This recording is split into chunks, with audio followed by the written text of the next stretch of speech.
It is Tuesday, December 29. Welcome to CGN News.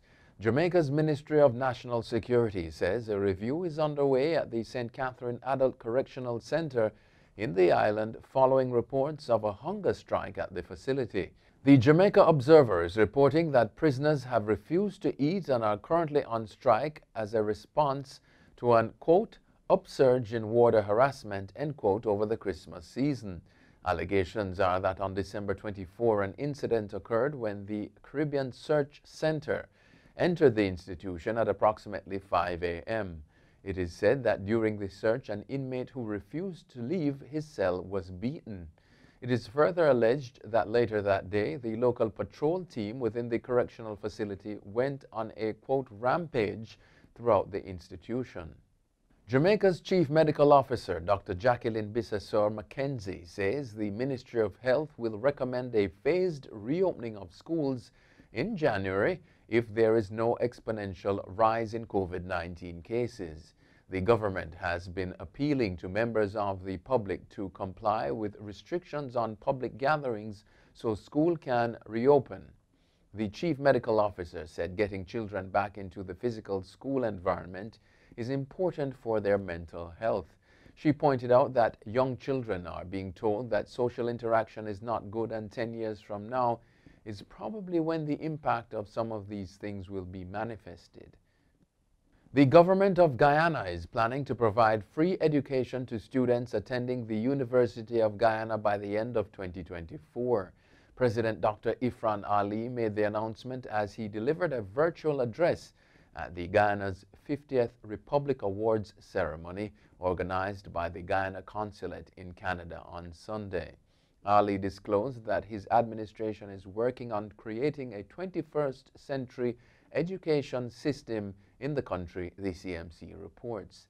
Since taking over the reins of the country in August, the president has placed education on his list of top priorities. An earthquake with a magnitude of 5.0 was recorded off the coast of Antigua and Barbuda on Monday morning. According to the Seismic Research Center at the University of the West Indies St. Augustine campus, the quake was located at latitude 18.56 degrees north and longitude 60.76 degrees west and had a depth of 10 kilometers. The tremor was also felt in sections of St. Kitts, Nevis, and Guadeloupe. There have been no reports of damages or injuries. Attorney Bert Samuels has expressed concern about the detention of 4 Jamaican men held in October by United States immigration officials after it was alleged that the 4 men in question were found with 150 gallons of liquid cocaine despite being cleared by a Florida court. On October 11, the Jamaican registered vessel was intercepted some 100 miles south of Jamaica by the U.S. Coast Guard, who was granted permission by the Jamaican authorities to board and search the vessel. The U.S. Coast Guard alleged that 15 containers found on the vessel were tested and all returned positive results for cocaine. The men were taken before a court in Florida last Wednesday, where a judge found that there was no evidence of cocaine being seized, as the substance in question was gasoline. Mr. Samuels also raised several concerns about the well-being and safe return of the men in question. An umbrella coalition of immigrant groups in New York has applauded the inclusion of Caribbean and other families in the latest COVID-19 relief package. After stalling for days on a $900 billion stimulus package that the U.S. Congress agreed on last week, President Donald Trump on Sunday night signed the measure. The New York Immigration Coalition, the NYIC, America's largest coalition of immigrant rights organizations, said the federal relief package is the first to include mixed status families.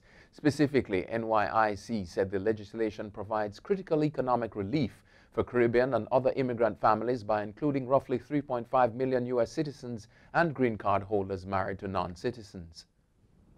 A statue of Breonna Taylor, an African-American woman who was shot dead by police during a raid on her home in March, has been smashed in California. It happened 2 weeks after the bust was erected in the city of Oakland. Police have launched an investigation. Sculptor Leo Carson called the destruction an act of racist aggression. He said he would rebuild the piece in bronze. Taylor's death spurred protests against racism and police brutality. The ceramic bust in Oakland depicted her smiling with a message on its base that reads, quote, "Say her name, Breonna Taylor," end quote. It was found smashed on Saturday. South African President Cyril Ramaphosa on Monday announced a ban on alcohol sales and said mask wearing would be mandatory in public as his country became the continent's first to record 1 million coronavirus cases.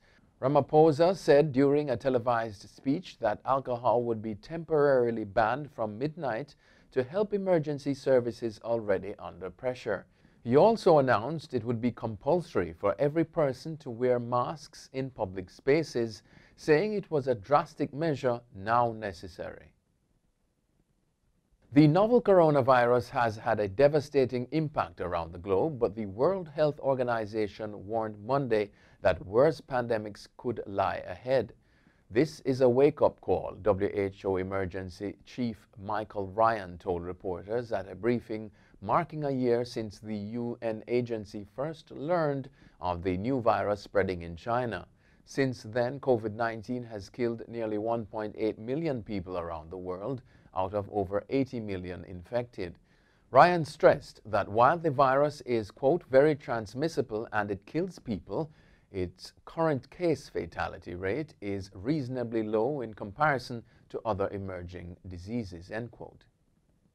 And finally, Australia's immigration minister says backpackers and other foreign visitors caught flouting public health restrictions could be deported.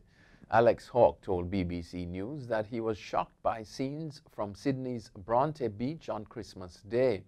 Videos of the gathering shared on social media showed hordes of young revelers singing and dancing in breach of coronavirus regulations.